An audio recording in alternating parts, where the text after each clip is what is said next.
Hello dear student, I welcome you again in this Sastanand learning channel. Student, आप देख रहे हैं क्लास 11th केमिस्ट्री के मोस्ट इंपॉर्टेंट क्वेश्चन का ये फिफ्थ पार्ट है। इसके पहले हमने पार्ट 1, 2, 3 और 4 कवर किए हैं। यदि आप नहीं देखे हैं तो डिस्क्रिप्शन बॉक्स में जाइए, वहां पर लिंक पड़ा हुआ है, जाकर के चेक करें और अपने एग्जाम की प्रिपरेशन करें। तो इस वीडियो में आइए इसके पहला क्वेश्चन को चेक करते हैं। मोस्ट इंपॉर्टेंट क्वेश्चन के ऊष्मागतिकी का फर्स्ट रूल बताना है और इसके गणितीय रूप को उसकी व्यंजक प्राप्त करना है। ठीक, तो जो थर्मोडायनेमिक का फर्स्ट रूल है उसमें बताया गया है कि ऊष्मा को यानी ऊर्जा को न तो नष्ट किया जा सकता है और न ही उत्पन्न किया जा सकता है, बल्कि इसे एक रूप से दूसरे रूप में हम बदल सकते हैं। जो आइंस्टीन ने द्रव्यमान ऊर्जा समीकरण दिया था E बराबर mc²। आइए इसको डिटेल में चेक करते हैं। तो यदि कोई हम पिंड ले लें, कोई निकाय ले लें और उसको क्रमशः ए बिंदु से बी बिंदु तक ले जाएं, तो होगा क्या कि उसके अंदर जो इंटरनल एनर्जी होगी E1 से E2 हो जाता है। तो आंतरिक ऊर्जा में जो वृद्धि डेल्टा E होगी हम यहाँ पर घटाएंगे लास्ट एनर्जी माइनस प्रारंभिक एनर्जी, E2 माइनस E1 हो जाएगा। ठीक, और इसी के साथ यदि वह निकाय है और उस निकाय में यदि आंतरिक ऊष्मा Q मान लिया जाए, तो आंतरिक ऊष्मा Q क्या होता है? आंतरिक ऊर्जा में वृद्धि प्लस निकाय द्वारा किया गया कार्य के बराबर होता है। यानी कि जो Q होगा डेल्टा E अब प्लस उसके द्वारा किया गया कार्य W।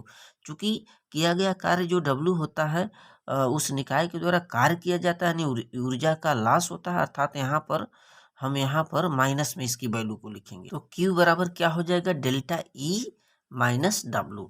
अब इसको यदि हम पक्षांतर कर दें तो डेल्टा E बराबर क्या हो जाएगा? Q plus W। तो इस आंतरिक ऊर्जा में वृद्धि डेल्टा E को हम यूनिवर्सल एनर्जी डेल्टा U भी लिखते हैं, तो डेल्टा E बराबर डेल्टा U हो जाएगा। करेक्ट। ऐसी कंडीशन में डेल्टा U बराबर हम लिख सकते हैं Q प्लस W।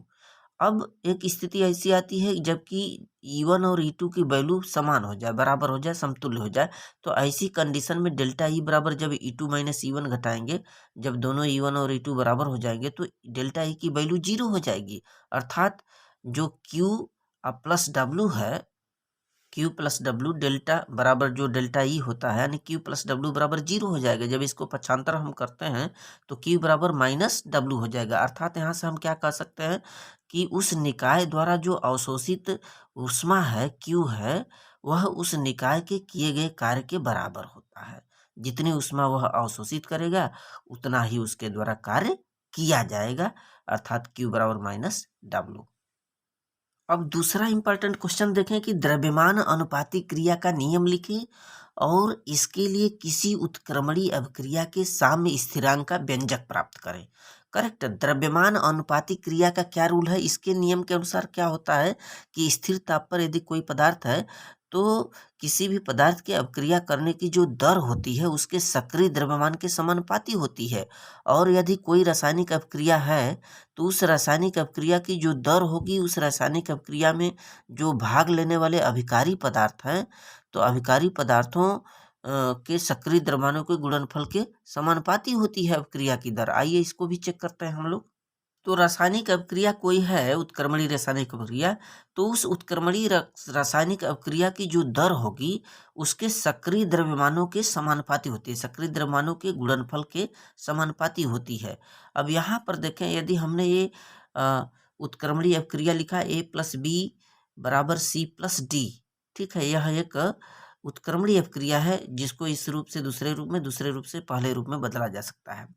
तो यहाँ पर क्या होता है कि अग्र अभिक्रिया की जो रेट होती है, अग्र अभिक्रिया की जो दर RF होती है, ये प्रोपोर्शनल क्या हो जाएगा? A और B के सक्रिय द्रव्यमानों के गुणनफल के। तो RF proportional to the A, ये जो बड़ा कोष्टक देख रहे हैं ना, ये सक्रिय द्रव्यमान को बता रहा है, इसके मास को बता रहा है, मोलारिटी, और इंटू B के, RF proportional to the A into B। अर्थात इसको हम क्या लिख सकते हैं? अग्र अभिक्रिया की जो दर होती है, forward reaction rate, rate of forward reaction, बराबर इसको हम लिख सकते हैं KF into A into B. KF क्या है? अग्र अभिक्रिया का वेग स्थिरांक। ये समीकरण नंबर 1 हो जाएगा। इसी प्रकार से यदि विपरीत अपक्रिया की दर हम निकालें, बैकवर्ड रिएक्शन रेट RB, तो RB बराबर क्या हो जाएगा? KV into C into D. बड़े कोष्टक में यदि हम दर्शा दिए तो इसके सक्रिय द्रव्यमान हो गए, ठीक है।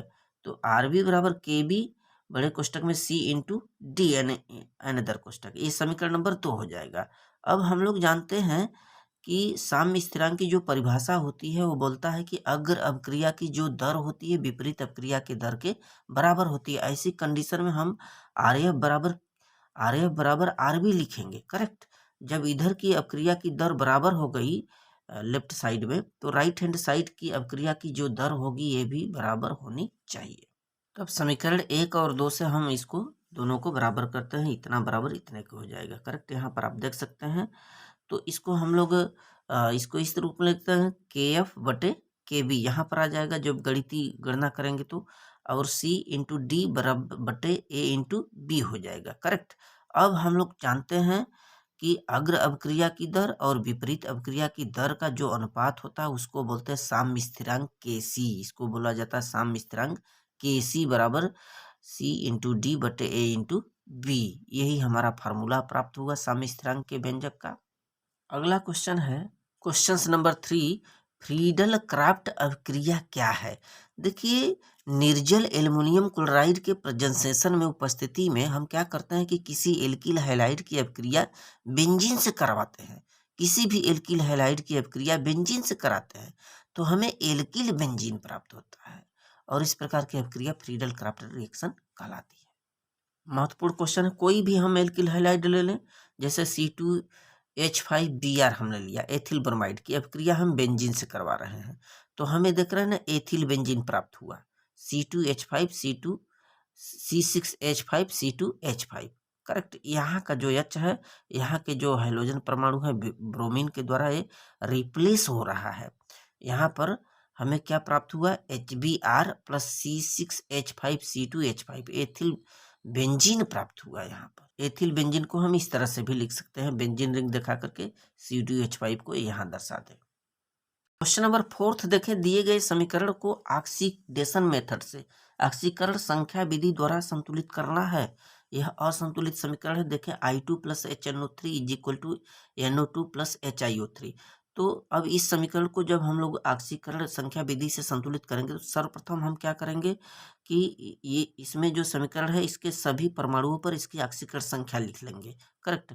ऑक्सीकरण संख्या में कमी और वृद्धि के आधार पर हम दो समीकरण बनाएंगे, दो अर्ध समीकरण, जिसमें एक का ऑक्सीकरण होता है दूसरे का अपचयन।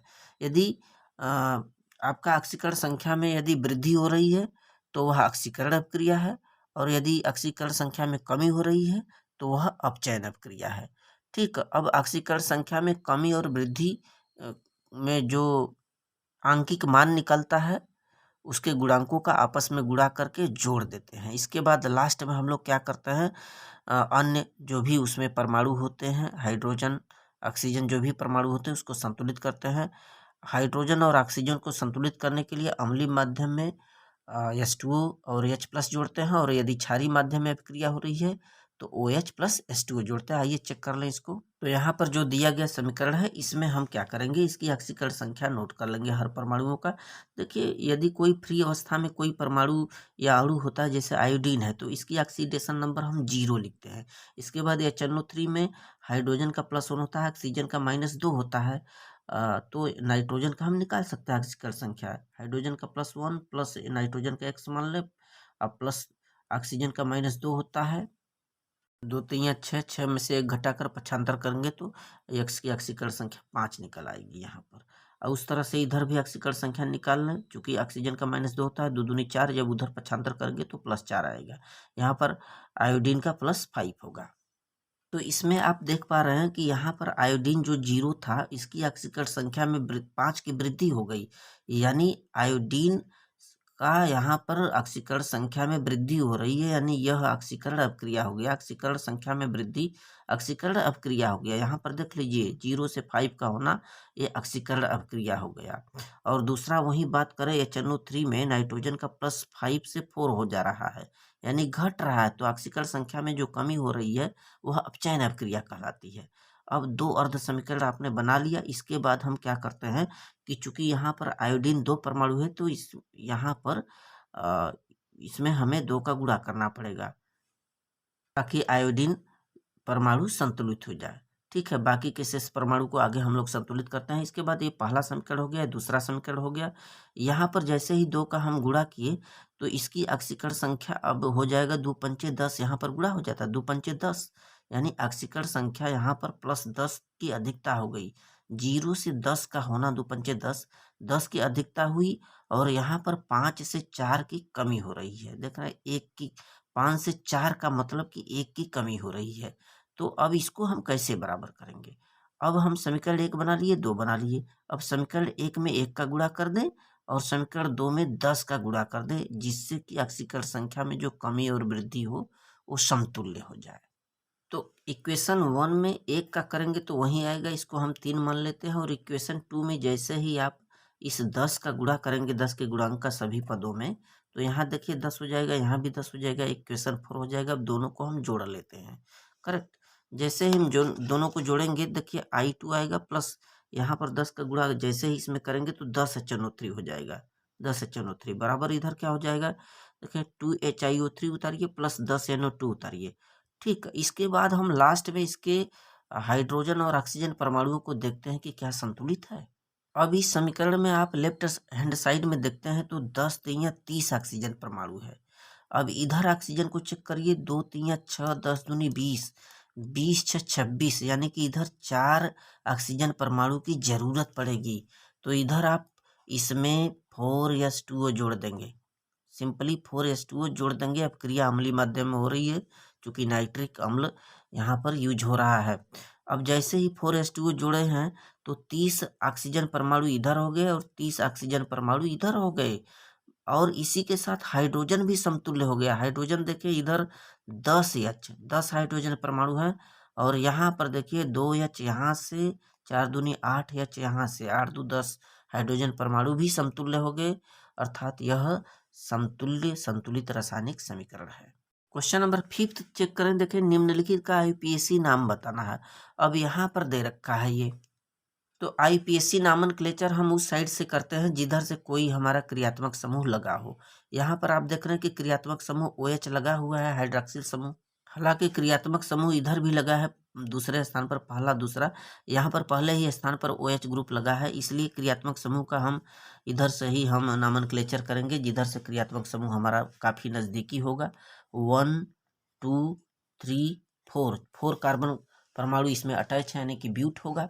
तो यहाँ पर देख रहे हैं कि दूसरे पर क्लोरो ग्रुप लगा है और तीसरे पर समान एटम लगे हुए हैं। तो यहाँ पर हम क्या लिख सकते हैं, 2 डाई क्लोरो ब्यूटेनॉल।